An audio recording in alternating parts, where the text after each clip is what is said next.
Imagine a moonlit sky above the shimmering Mediterranean Sea, the hum of an opulent yacht party echoing across tranquil waters. Guests in designer attire sip vintage champagne, completely unaware of the storm looming just beyond the harbor. A stunning woman, eyes blazing, steps onto the deck at precisely the wrong moment, or perhaps the right one. She's on a mission for truth, her heart a mix of fury and heartbreak. In a single dramatic instant, the world of a powerful millionaire, Jonathan Ashford, is about to come crashing down. The secrets, scandals, and ultimate downfall will leave everyone gasping for air. Jonathan Ashford was never meant to blend into the background. Born to middle-class parents in a quiet London suburb, he spent his childhood imagining a life of absolute grandeur. While his mates played football in dusty alleys, Jonathan devoured books on finance and success. At the age of 16, he told his bewildered father that he'd become a millionaire before he was 30. Of course, no one believed him until he turned 29 and unveiled an online real estate investment platform that skyrocketed his net worth practically overnight. His relentless ambition caught the eye of top investors, including the illustrious Robert Townsend, a veteran in the property game whose name was synonymous with prestige. Townsend introduced Jonathan to a circle of elite businessmen, each with their own corners of influence. Though it felt intoxicating to be in such powerful company, Jonathan's measured confidence and unwavering focus made him stand out. Within a year, he had forged partnerships that dwarfed his early success, and soon he was on the path to becoming one of Britain's youngest multimillionaires. But Jonathan's story wasn't just about financial success. He had charm, a confident stride, a disarming half-smile, and a sharp mind that could dissect a balance sheet in seconds. Most people who encountered him whispered about his uncanny ability to sense opportunity and exploit it to its fullest. Yet for all his skill in forging deals, one of his greatest achievements was convincing a woman named Helena Carpenter, a poised, elegant art curator from Oxford, to become his wife. Helena was unlike the usual women in Jonathan's orbit, where so many strove for glamour and recognition. Helena was more content to quietly immerse herself in canvases and sculptures. She could discuss 18th-century painters and modern graffiti artists with the same enthusiasm, and her refined sensibility balanced Jonathan's aggressive financial pursuits. If he was the strategic hustler chasing wealth and status in a cutthroat world, she was the refuge, calm, nurturing, and deeply intellectual. Their wedding was the talk of the season guests, sipped on 30-year-old Scotch and feasted on the most decadent French cuisine. The newlyweds were hailed as the perfect pair. She brought sophistication and compassion, and he brought ambition and wealth. That union seemed unstoppable, like two forces of nature entwined for greatness.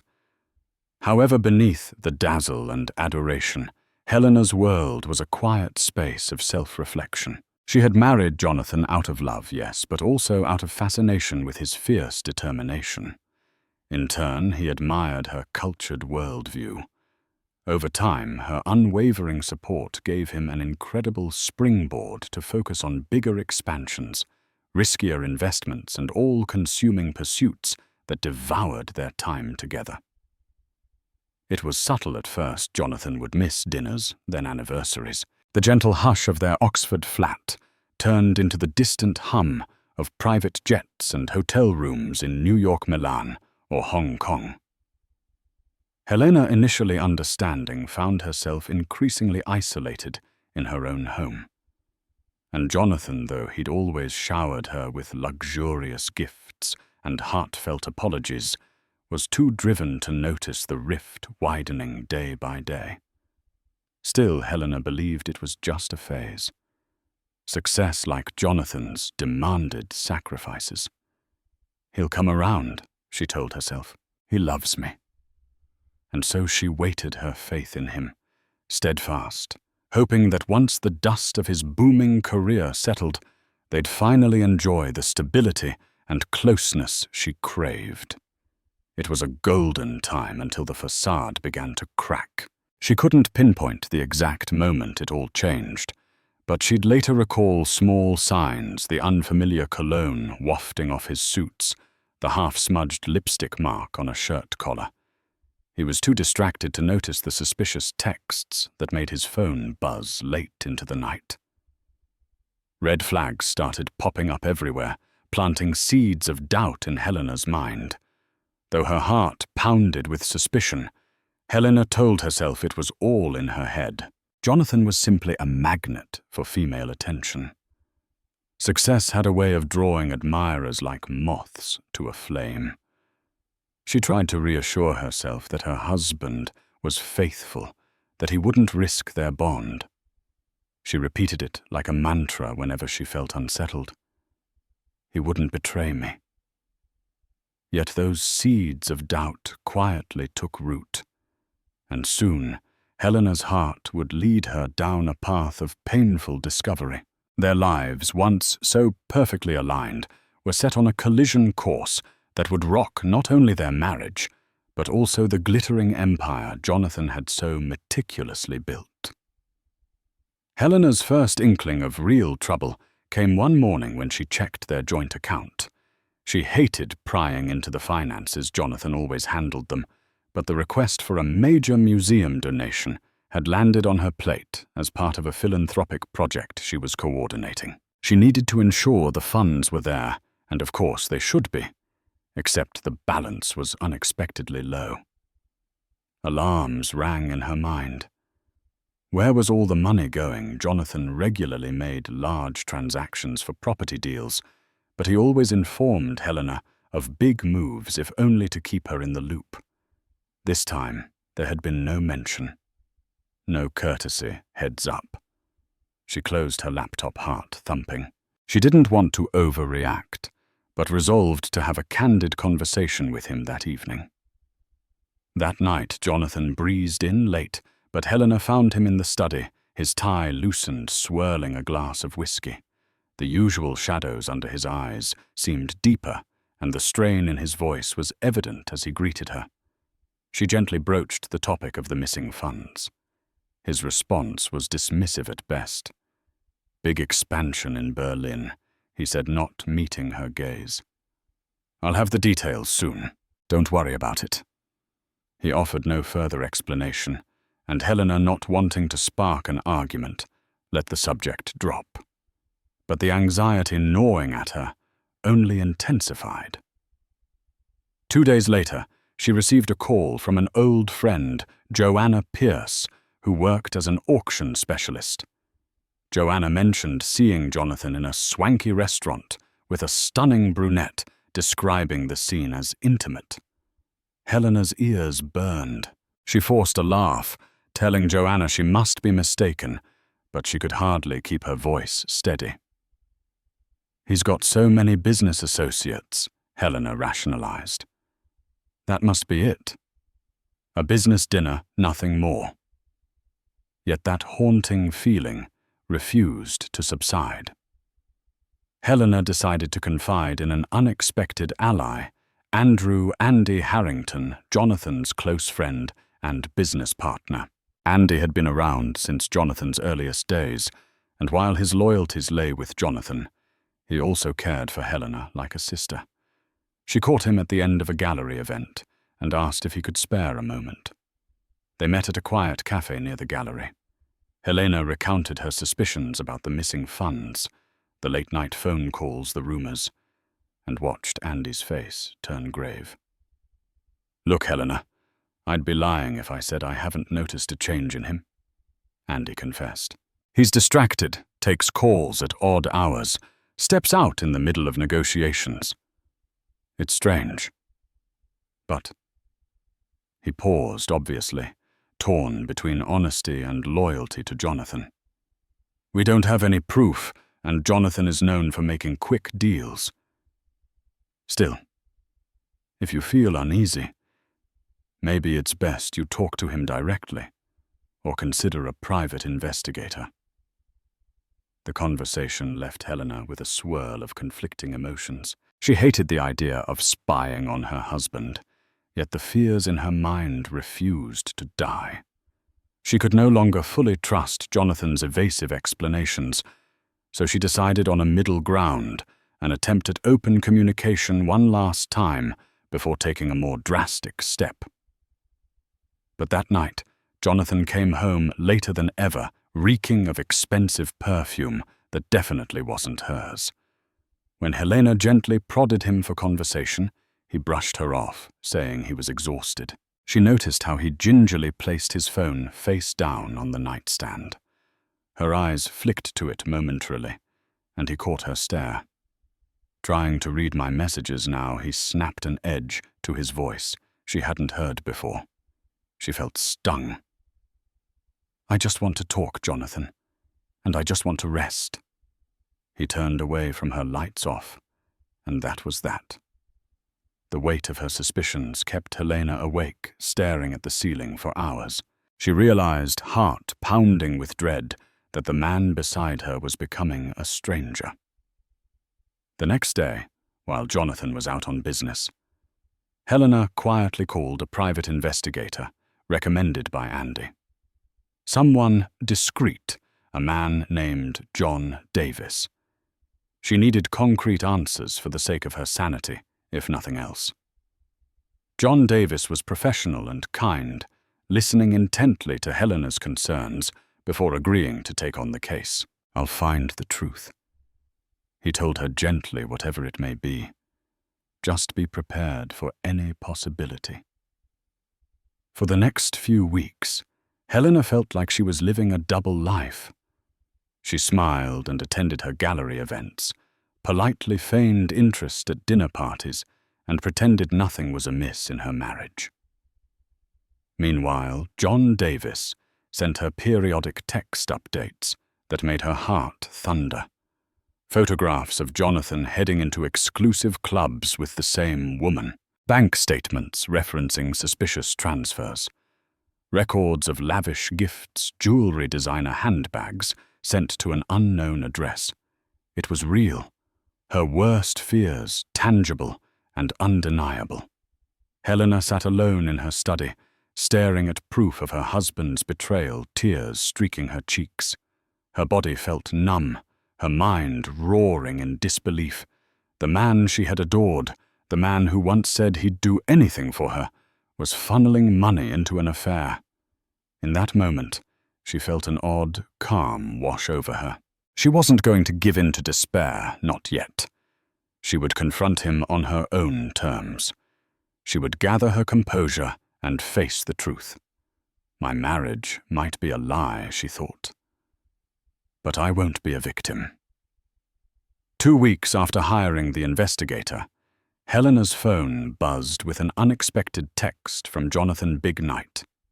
"Yacht party in the Mediterranean with potential investors. Be ready to leave by Thursday." No apologies for the last-minute notice, no courtesy to check her schedule. Just a command, cold and impersonal. Helena felt a flicker of anger. Then John Davis contacted her with fresh intel. Jonathan was not only hosting a business gathering, but was rumored to bring along a special guest. The Mistress Clarissa Knight, an ex-model turned Instagram influencer with a dubious reputation for chasing wealthy men, would be in attendance. Documents showed that Jonathan had arranged a lavish suite for her. At the same time, he had neglected to mention this trip in any of his conversations with Helena. This was the last straw.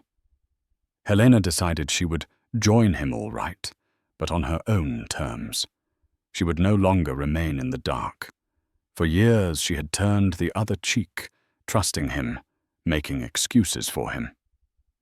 Now an undercurrent of quiet rage propelled her forward. She'd see the affair with her own eyes and decide her next move accordingly. On Thursday morning, she boarded the private plane in silence. Jonathan flashed her a perfunctory smile, barely making eye contact. As they settled into the plush leather seats, Helena studied him.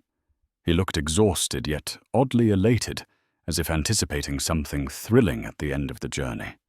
She clenched her fists, fighting the urge to confront him right then and there. But she wanted the truth, witnessed by the people who had always sung his praises, and possibly by Clarissa herself. The flight was painfully silent. Jonathan scrolled through his phone, occasionally letting out small chuckles as he texted someone. No doubt Clarissa. Helena thought her stomach churning.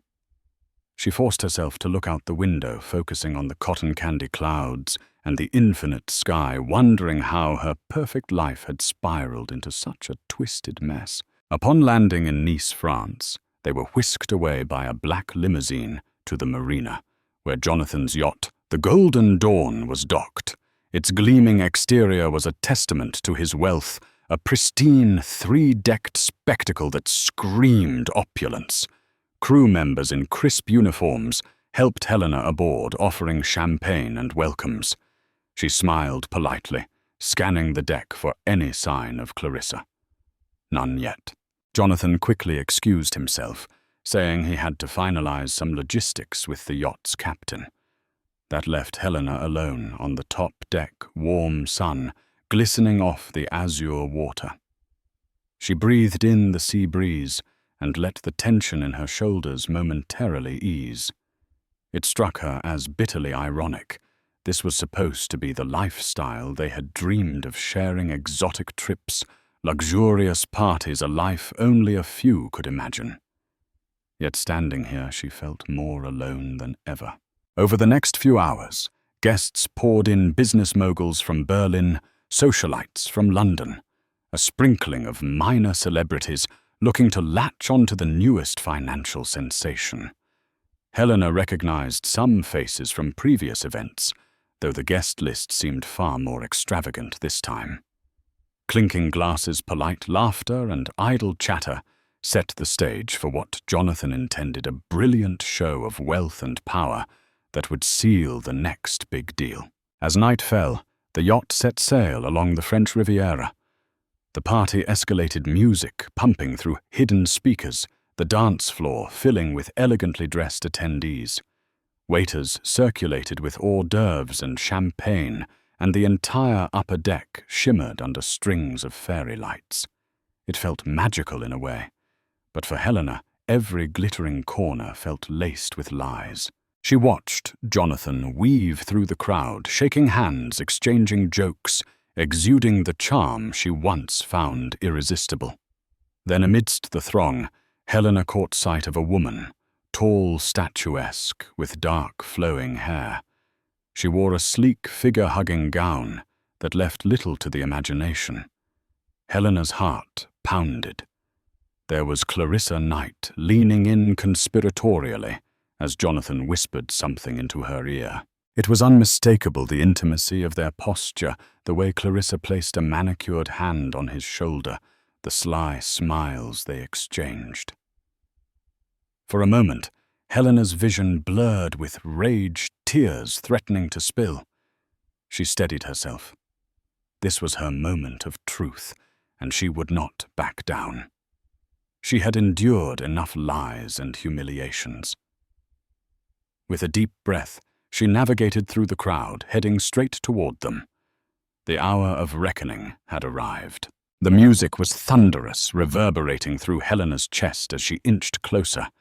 Guests danced, swayed, and gossiped, but Helena's focus was narrowed to two people standing near the yacht's lavish, curved staircase, Jonathan and Clarissa. Her breathing became ragged, her pulse an unrelenting drumbeat in her ears. Jonathan, caught in mid-laugh, froze when he saw Helena closing in. Clarissa turned, glass in hand, eyebrows raised in mild curiosity.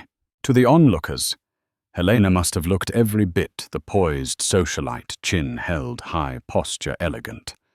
But inside she was a tempest of hurt betrayal and anger. She stopped inches away from the pair. Jonathan found his voice first. "Helena," he said too brightly. "I was just what?" Helena cut him off, her voice low and trembling with restraint. "Entertaining your investors. Showing off your assets." Her gaze flicked to Clarissa, who gave a condescending smirk, as though Helena were an intruder at her own husband's party. Clarissa stepped forward, swirling her champagne. "Is there a problem?" she asked, her tone dripping with feigned innocence. Helena's jaw tightened. "Yes, actually," she replied curtly. "I'd like a word with my husband. Alone." By now, a few heads had turned curious about the brewing confrontation. Jonathan glanced around, clearly uncomfortable. He leaned in to whisper, "Helena, don't do this here." His words ignited her fury. "Don't do what?" "Address the fact that you've been funneling our money to finance your mistress's lifestyle, that you've lied to me, humiliated me, and dragged me onto this yacht to watch you two flaunt yourselves." At this, several nearby guests gasped or exchanged alarmed looks. The music continued, but a bubble of silence formed around them. Clarissa's smug expression faltered. Jonathan's face darkened. This was not the polished, controlled environment he cherished. This was chaos, and it was happening in front of potential investors, close friends, and curious onlookers. "Helena." "Lower your voice," Jonathan hissed, grabbing her arm. She yanked it free, adrenaline fueling her courage. "No. I've been silent for too long, Jonathan. Tell them. Tell everyone here who Clarissa is to you." Clarissa let out a soft chuckle, stepping closer to Jonathan. "Jonathan, darling, maybe you should calm your wife down. She seems hysterical." The words dripped with arrogance. Helena wheeled on Clarissa, her voice rising. "If you think you're walking away unscathed, you're mistaken. You've waltzed into my marriage, played with my life as though it was some kind of social media spectacle. But I promise you this is one show you won't control." A hush fell over the deck. People parted like a tide, giving the trio space. Jonathan, typically so confident, looked cornered, desperate. He raised his voice, attempting to regain composure. "Everyone, please, let's not ruin the evening. This is a misunderstanding." "A misunderstanding," Helena repeated, her eyes aflame. "Is that what you call months of deception?" "I have the receipts, Jonathan. The private investigator's photos, the mysterious transactions, the hotel bills. Everything." She rummaged in her clutch, pulling out a small sheaf of papers. "Care to explain these?" She flung them at his feet. Clarissa eyed the papers warily, while Jonathan's face morphed from anger to something akin to panic. Onlookers craned their necks to see. Robert Townsend. Jonathan's esteemed investor stepped forward, a baffled expression on his face. "Jonathan, what is she talking about?" Helena's voice rang out, clear as a bell cutting through the music. "Your golden boy here has been squandering our marital assets on an affair. And I, Helena Ashford, have had enough." She spun around to face Clarissa. "And as for you, whatever hold you have on him, understand this. I'm not the meek wife you thought would just vanish. You're both accountable for this travesty." Tension vibrated through the crowd. Clarissa started to speak, but Jonathan silenced her with a cold glare. Instead, he tried to reason with Helena. "Let's go somewhere private, talk it out. We can fix this." She stared at him, stunned by how effortlessly he glossed over the betrayal. "Fix this. You can't fix something you've shattered beyond repair." Her eyes brimmed with tears, but her voice remained unwavering. "Jonathan, I believed in us. I gave up so much for you. My time, my energy, my faith. I stood by you through every risky gamble. But this, she gestured to Clarissa and the decadent setting. This is unforgivable. The circle of guests tightened, some pulling out phones, capturing the confrontation. Helena didn't care. She wanted the world to see the real Jonathan Ashford, the man who valued image above all else, who would betray his wife and humiliate her in public without a shred of remorse. She took a step back, tears finally slipping down her cheeks. I won't be a part of your lie anymore. Enjoy your little party. Enjoy your mistress. Because by sunrise I'm filing for divorce. That single word, divorce, rang out like a gunshot. Jonathan's face fell. Clarissa swallowed visibly, her bravado waning in the face of this public meltdown. In the stunned stillness that followed, Helena turned on her heel and marched away, head held high, her heart pounding like a war drum. Guests parted, giving her a wide berth as she walked. She could hear hushed whispers, felt the judgmental stares, but she refused to cower. Behind her, Jonathan called her name, but she did not turn. She felt the night air sting her tear-streaked face as she headed for her cabin. The show might be over for now, but the fallout was just beginning. In the aftermath of that explosive confrontation, Helena retreated to the privacy of her cabin, her body trembling with a whirlwind of emotions. She flicked on a soft lamp beside the bed and caught her reflection in the mirror. Mascara-smudged eyes, red-rimmed. She barely recognized the woman staring back at her. The party above deck carried on, albeit in a subdued fashion. The music no longer thundered. Instead, it played a polite background tune, as if attempting to pretend that nothing dramatic had happened. But Helena knew better. Everyone on that yacht would be abuzz with gossip. She could only imagine the rumors that would soon flood social media and tabloids. As she sank onto the bed, she took a moment to confront her emotions. Sorrow, anger, betrayal, and an odd sense of liberation. For so long she'd been sleepwalking through her marriage, brushing aside suspicion and pain, wanting to preserve an image of the relationship she'd cherished. Now all illusions were shattered. She had laid bare Jonathan's betrayal in public, with no chance to take it back. A part of her felt oddly empowered. She had chosen truth over pretense. Her phone buzzed. A text from Andy Harrington. "Are you okay? I'm here if you need to talk." She replied with trembling fingers. "I'm fine. Thank you, Andy." She appreciated the concern, but she was far from fine. Still, she needed to be alone. Moments later, another knock came on her cabin door. She hesitated. Then gingerly she opened it, expecting to see Jonathan. Instead, there stood Robert Townsend, his distinguished silver hair, slightly disheveled concern, etched on his face. He gave a courteous nod. "Helena," he began softly. "May I come in?" She hesitated, but ultimately stepped aside. Robert entered, glancing around the cabin before settling on a nearby chair. Helena remained standing, arms crossed protectively. "I'm sorry to intrude," he said. "I just wanted to check on you." And he paused, swallowing.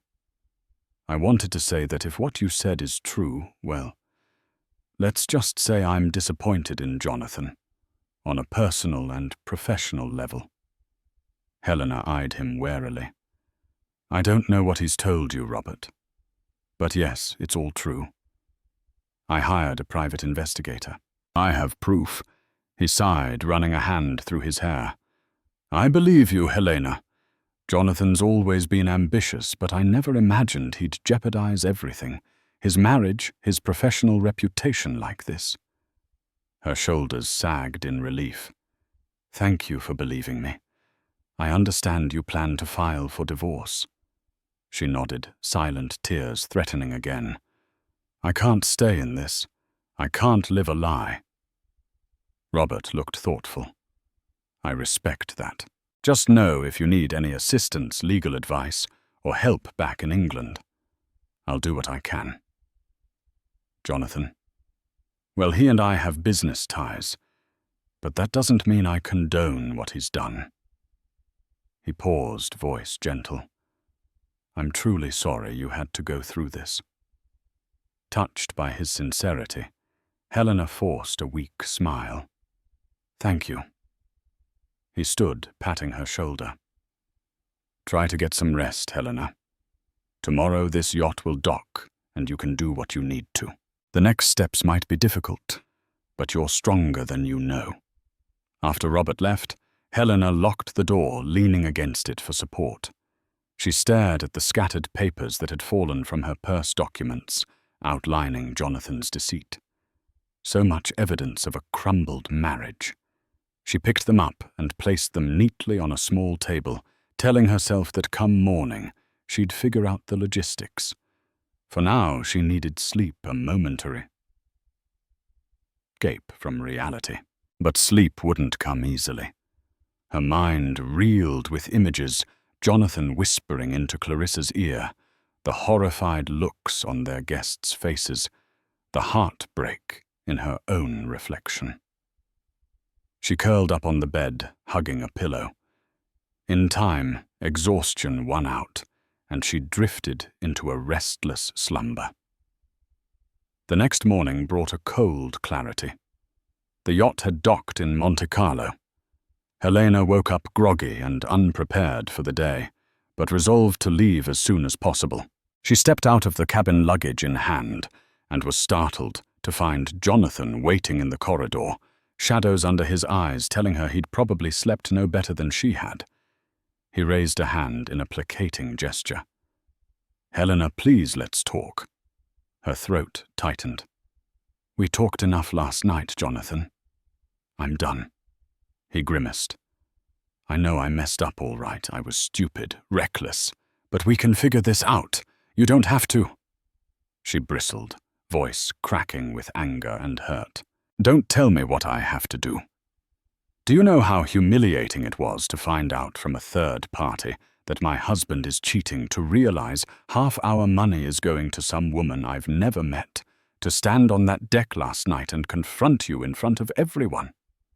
She shook her head, tears brimming. I can't forgive that. Not anymore. He stepped closer, but she retreated. Helena, I regret it. I was caught up in the thrill, the image, the ego. I never meant to hurt you like this. She gave a humorless laugh, tears spilling over. Is that supposed to make me feel better? Because it doesn't. Behind them, the corridor was empty, and the hush felt oppressively claustrophobic. She brushed past him, resolute.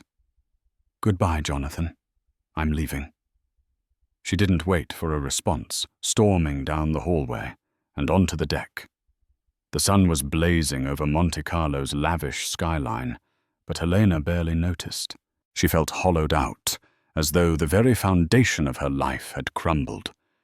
Yet amid the devastation, she detected a faint spark of resilience.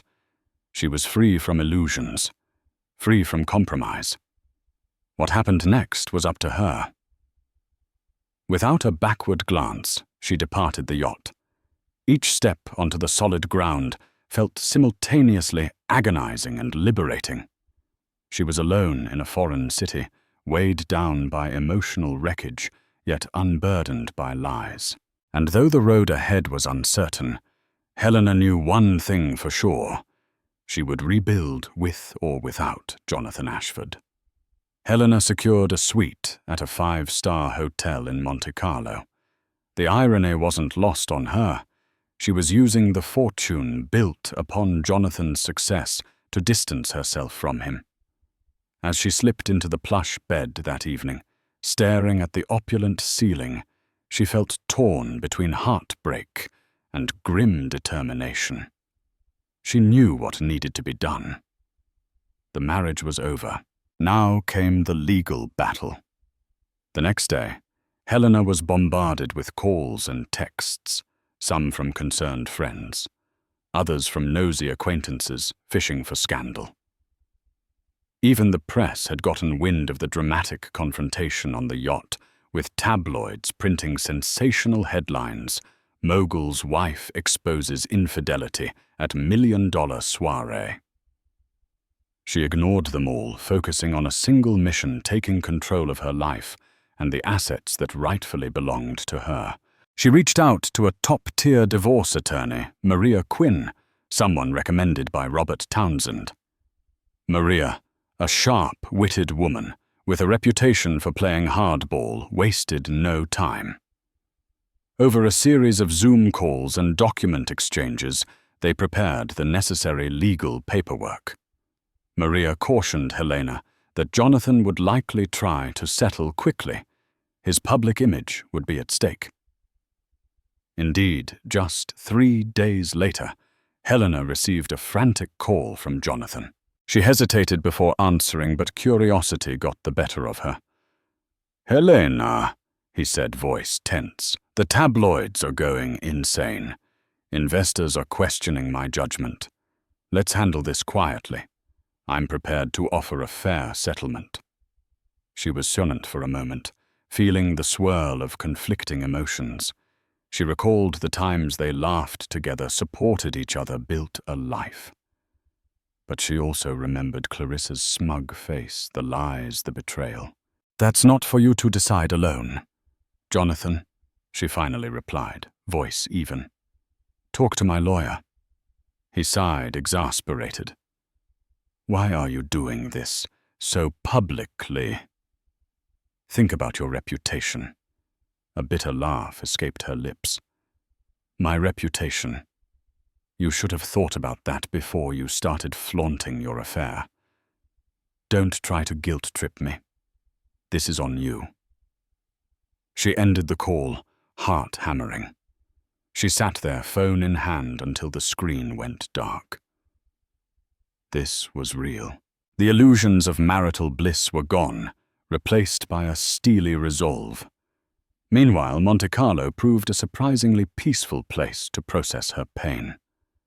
Between legal consultations, Helena found solace in long walks by the marina, letting the sea breeze clear her mind. The sparkle of the Mediterranean reminded her that life could still hold beauty, even when one's heart was wounded. Days turned into a week. Helena's lawyer and Jonathan's team exchanged countless emails, eventually hammering out a preliminary settlement. Jonathan wanted to keep the scandal contained. Helena simply wanted her due and a clean break. However, just as the negotiations seemed close to a resolution, Helena received an unexpected visitor in her hotel lobby, Clarissa Knight. Helena almost did a double-take when she saw Clarissa striding across the polished marble floor. The woman looked glamorous as always, clad in designer sunglasses and a chic black dress. She approached with a click of her high heels, a predatory feline grace in her stride. "I'd like to speak with you," Clarissa said, removing her sunglasses. Helena studied her, taking in the flawless makeup and confident posture. What could we possibly have to say to each other? Clarissa's smile was icy. "Oh, a lot. You see, Jonathan and I are done." She shrugged nonchalantly. "He's lost everything, his dignity, public favor, and soon a chunk of his fortune. He's not the man I thought he was." Helena felt a wave of disgust. "So you came here to gloat, or to rub it in my face that you had him first?" Clarissa shook her head, hair swishing elegantly. "I don't care about him anymore. But I do care about my reputation. This entire fiasco has labeled me a home wrecker, and your display on that yacht. It was quite the spectacle. You took me by surprise." She tilted her head, a glint in her eye. "I respect that. Helena stiffened, taken aback by the unexpected compliment. I don't need your respect. You're the one who walked into my marriage knowingly. Clarissa shrugged again. Jonathan told me you were practically separated, that your relationship was loveless. I believed him, and yes, I was looking for a powerful partner. I've never denied that. But it seems we were both deceived by Jonathan in different ways. Helena crossed her arms. So what do you want? Clarissa let out a slow breath. Look, as far as I'm concerned, Jonathan Ashford is a sinking ship. I'm off to find my next opportunity. But I wanted to say this to your face: you deserved better than him. And from one woman to another, I'm sorry. The apology hung in the air, fragile and unexpected.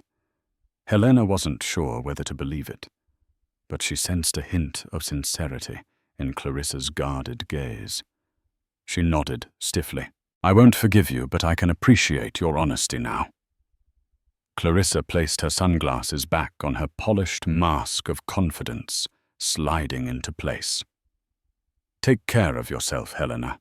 If you're half as strong as you were on that yacht, you'll come out of this just fine. And with that, Clarissa turned and strutted out of the lobby, leaving Helena to ponder the bizarre conversation. In a twisted way, the meeting gave her closure.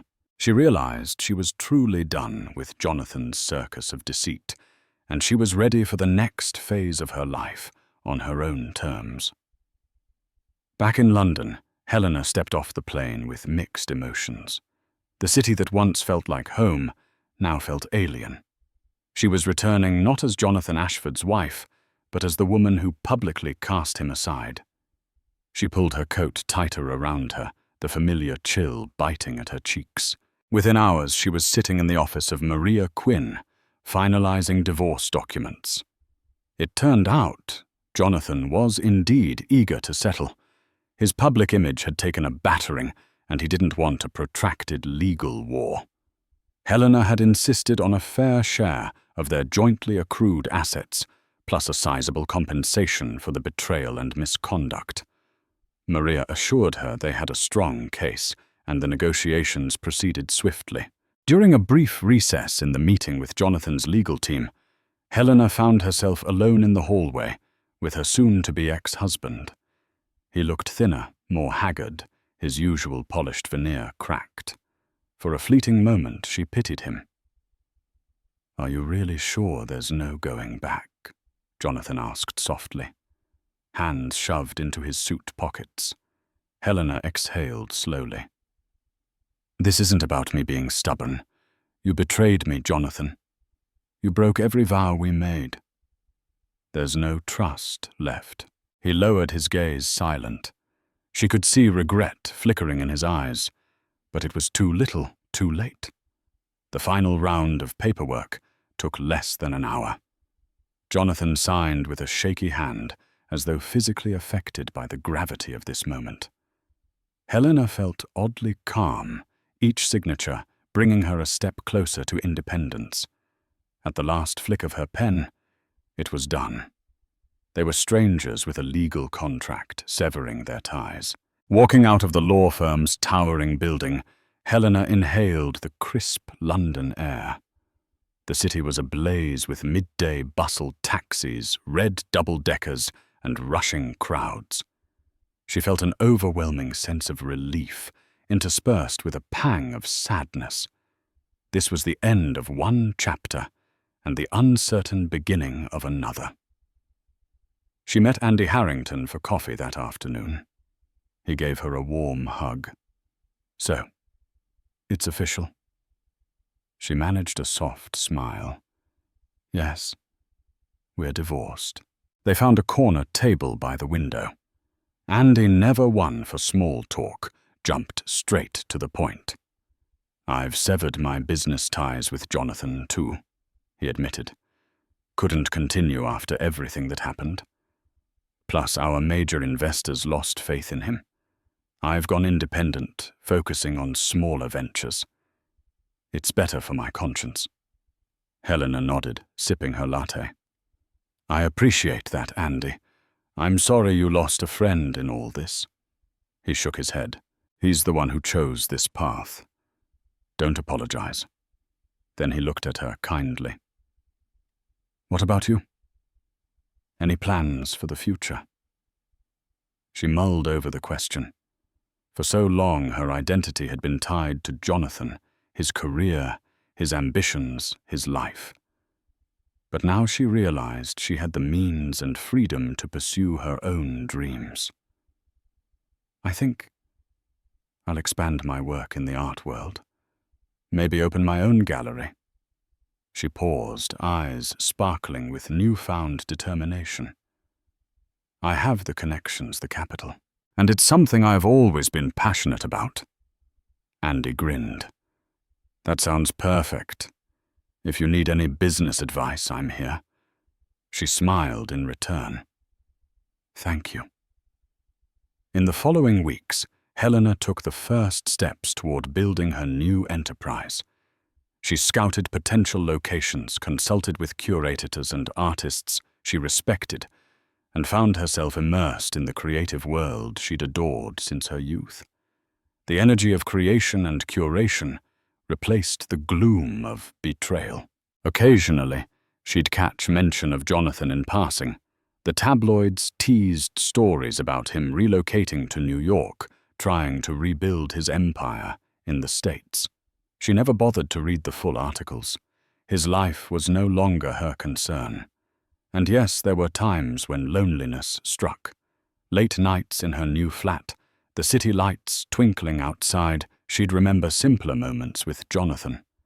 Lazy Sundays, shared jokes, supportive hugs before big events. She'd wonder how it all went so wrong. But then she would remind herself of the lies, the affair, and the heartbreak. The man she once loved had shattered her trust beyond repair.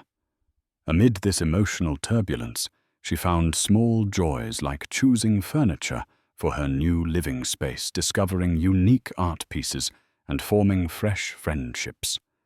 She began volunteering at local art programs for underprivileged youth, channeling her pain into helping others find beauty and expression. Day by day, she healed, rediscovering her sense of self-worth. It wasn't an easy journey, but Helena learned that real strength often blossoms in the aftermath of heartbreak. She discovered that while money and status can offer comfort, they can't replace honesty, respect, and true partnership in a relationship. And most importantly, she learned to trust herself again, a gift she never expected to find in the ruins of her marriage. 6 months later, Helena stood in the center of a spacious, light-filled gallery in the heart of London's artistic district. Canvases adorned the pristine white walls, showcasing works by emerging talents she had personally discovered. The gallery's soft opening was underway, and a respectable crowd had gathered to appreciate the art nibble on hors d'oeuvres and raise glasses of bubbly. Dressed in a simple yet elegant black sheath dress, Helena floated from one guest to another, exuding calm confidence. She stopped to chat with a young painter named Sophia Park, whose bold, abstract pieces were garnering attention. Sophia was beaming, and Helena felt a surge of pride, remembering how nervous the artist had been just a few weeks prior. "You were right, Helena," Sophia said, eyes shining. "This exposure is life-changing." Helena squeezed her shoulder affectionately. "Your talent speaks for itself, Sophia. I'm just happy to help shine a light on it." The evening felt surreal. She recalled how a year ago her life had revolved around Jonathan's scheduled social events, catered to his business associates, and an unspoken tension that gnawed at her whenever he was absent for too long. Now she was standing in her own space, surrounded by people who admired her vision, not her husband's fortune. The difference was liberating. Around 7 o'clock, she spotted a familiar face, Robert Townsend, her former father-in-law figure in business, waving politely. She walked over, greeting him with genuine warmth. "Robert?"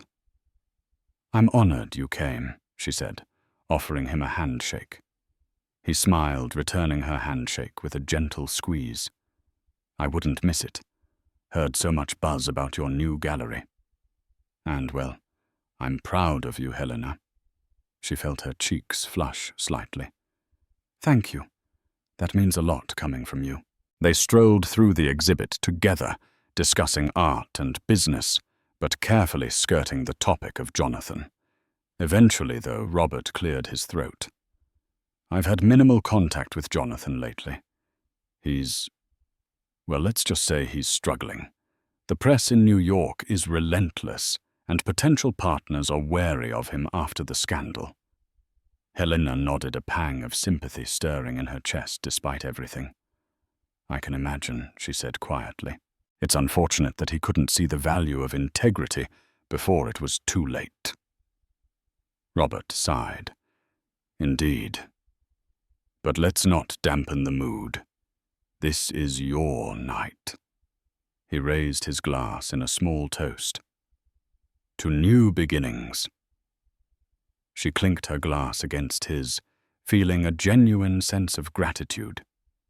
To new beginnings. As the evening wore on, Helena mingled with guests, delighting in the glowing compliments for the exhibit. At one point, she found herself at the refreshment table refilling a glass of champagne when Andy approached. He looked dapper in a charcoal suit, an excited grin lighting up his face.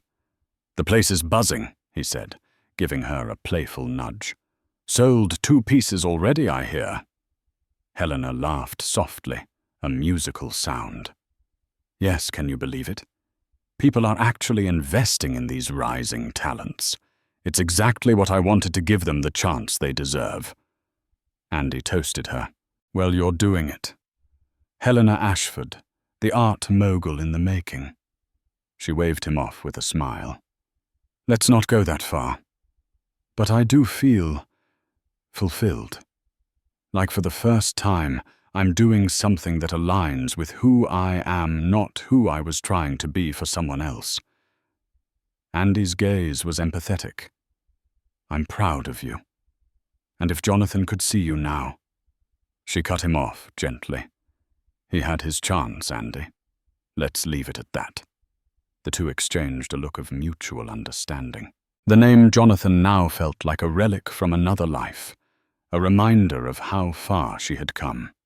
By the time the event wound down, Helena stood by the gallery doors, thanking each guest for attending. Her feet ached, her voice was hoarse from hours of conversation, but her spirit was light. When the last attendee left, Helena turned off the lights, except for a single spotlight illuminating a painting near the entrance, a stunning portrait of a woman standing alone at the edge of a cliff, gazing at a fiery sunset. The painting resonated with her journey, the promise of something radiant beyond the horizon, discovered only after a painful precipice. She let out a deep breath and allowed the quiet of the gallery to envelop her. The echoes of the night's laughter and conversations lingered in the air. She felt a sense of peace, an unshakable certainty that she had made the right choices, no matter how painful they had been. Yes, she had lost a marriage, but she had gained herself in the process. The world had witnessed her heartbreak, but they also bore witness to her resilience, her rebirth. As she left the gallery, locking the door behind her, Helena gazed up at the moonlit London sky. In that silent moment, she embraced the truth. Happiness, genuine happiness, was within her reach, and she was well on her way to claiming it. Rumors continued to swirl about Helena's dramatic divorce and blossoming art career, so after much deliberation, she decided to release a public statement. Her lawyer suggested it might help quell the incessant media chatter and give Helena the final word on the matter. A week after the gallery opening, Helena sat down at her desk, opened her laptop, and stared at the blinking cursor. She refused to hire a publicist to craft her statement. This was her voice, her truth, and she would speak from the heart. To those interested in my personal life, I would like to confirm that Jonathan Ashford and I have finalized our divorce. The decision was made after a period of significant personal distress and betrayal, and while it was painful, it was ultimately necessary. I appreciate those who have reached out with kind words and support. Our paths have diverged, and I choose to move forward in a way that brings me fulfillment and peace. I am focusing on my passion for art and the nurturing of emerging talents in the creative industry. My new gallery represents not just a professional venture, but a personal renaissance. I believe in second chances. Sometimes we give them to ourselves. I urge respect for my privacy, and that of Jonathan Ashford. We have each borne the repercussions of our choices. Life moves on, and so do we. Thank you for understanding. She read it over, tears prickling her eyes at the memories evoked by the words. It was honest, concise, and gracious. She sent it to her lawyer, who approved immediately, and then released it through her social media channels and a few major publications. Predictably, tabloids tried to spin it, but she felt a sense of closure nonetheless. Messages of support poured in, friends from her university days, old colleagues, even strangers who had watched the scandal unfold and related to her strength. Helena's phone buzzed non-stop, but she chose not to respond to every well-wisher. She appreciated the empathy, but wanted her life to remain private. Jonathan, predictably, was nowhere to be found. Rumor had it he was holed up in Manhattan trying to salvage what was left of his empire. She wondered if he saw her statement, if he felt regret or remorse. But those questions no longer haunted her. She had drawn her line in the sand, and there was no going back. In a final act of release, Helena took the wedding photos along with the fancy gifts Jonathan had given her over the years, expensive watches, diamond earrings, and the like, and carefully packed them into a box. She didn't throw them away, but locked them away in storage. They were remnants of a different era, a chapter concluded. She had no desire to revisit that story, at least not for a long while. By the time she secured the last piece of tape on the box, she felt lighter. The final vestiges of her marriage were tucked away, making space for the woman she was becoming. Standing before the sealed memories, she thought of Clarissa's parting words. You deserved better than him. She understood now that the better she deserved was not necessarily another person, but a better version of herself, free from lies and full of hope. She closed the storage unit, turned the key in the lock, and walked away with measured strides. In her heart, a quiet certainty blossomed. The future was bright, and she was ready for it. Helena's journey over the following months was one of rebuilding and self-discovery. Her gallery thrived, quickly gaining traction as a hub for fresh avant-garde talent. Critically acclaimed art blogs praised her keen eye for undiscovered genius. A swirl of new artists reached out, hoping for a chance to exhibit under Helena's curatorial guidance. But it wasn't just her professional life that flourished.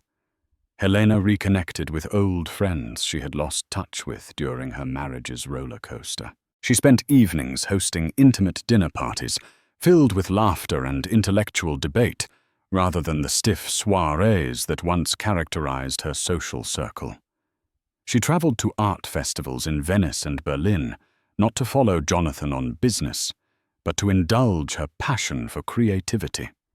In every corner of her life, she found renewal and purpose. One afternoon, as she strolled through Hyde Park, the sun warm on her face, Helena felt a subtle shift within her. She had been on her own for close to a year now. No secrets, no illusions, just a raw, honest existence. And while the memory of Jonathan's betrayal still stung, it no longer defined her. She was free to envision a future not limited by the constraints of who she had been in that marriage. Her mind wandered to the concept of trust. Could she ever truly trust again? The thought was daunting, but not impossible. She considered that perhaps real trust begins within oneself. She now trusted her own judgment, her instincts and morals, which had become sharper through the trials she endured. Maybe that was enough for now. A chance meeting at a charity function one evening would test that theory. Dr. Michael Shaw, a philanthropist who specialized in humanitarian causes, introduced himself while they both admired a silent auction painting. His tall frame and approachable demeanor put her at ease. He asked thoughtful questions about her gallery, and she found herself genuinely intrigued by his work providing medical relief in impoverished regions. They spent half the evening engrossed in conversation discussing art philanthropy and travel. Helena felt a spark of excitement she hadn't experienced in years. A flutter in her stomach she'd almost forgotten. At the end of the night, Michael politely asked if they could continue the conversation over dinner sometime. She hesitated, a flicker of caution telling her to be wary of stepping back into the chaos of a romantic entanglement. Yet as she looked into his earnest eyes, she sensed no hidden agenda or arrogance, qualities she had come to despise in the circles she once inhabited. So with a heart steady yet open, she said yes. Their first date was casual coffee at a quaint bookstore, followed by a stroll along the Thames. He spoke passionately about his medical missions, while she shared anecdotes of discovering raw talent in unexpected corners of the world. It felt refreshingly real. No flashy displays of wealth, no power plays, just two individuals connecting over shared ideals. Helena returned home that evening, feeling a strange mix of elation and fear. Elation because she felt hope stirring for a new connection. Fear because she still bore scars from her past. Yet in the stillness of her chic apartment, she reminded herself she was no longer the woman who would allow herself to be overshadowed or deceived. She had evolved, found her voice, and refused to settle for anything less than genuine respect and authenticity. Day by day, as she got to know Michael, she realized that perhaps healing wasn't just about locking the past away, but allowing herself the freedom to create new memories. It was a risk, a leap of faith, really, but wasn't that what art, love and life were all about? She closed her eyes and smiled, envisioning the next sunrise. The future, once murky and fraught with pain, now beckoned with a soft, hopeful glow. The horizon was hers to explore, and she intended to savor every moment. Thank you for joining me on this emotional roller coaster of heartbreak, redemption, and self-discovery. Helena's journey reminds us that life's darkest chapters can spark the brightest new beginnings, and that no betrayal or heartbreak can truly extinguish our inner light. If this story resonated with you, if it inspired you to find strength in your own struggles, or reminded you of the power of standing up for yourself, then I invite you to become part of this community. Like this video, share it with friends, and subscribe for more compelling stories that explore the resilience of the human spirit.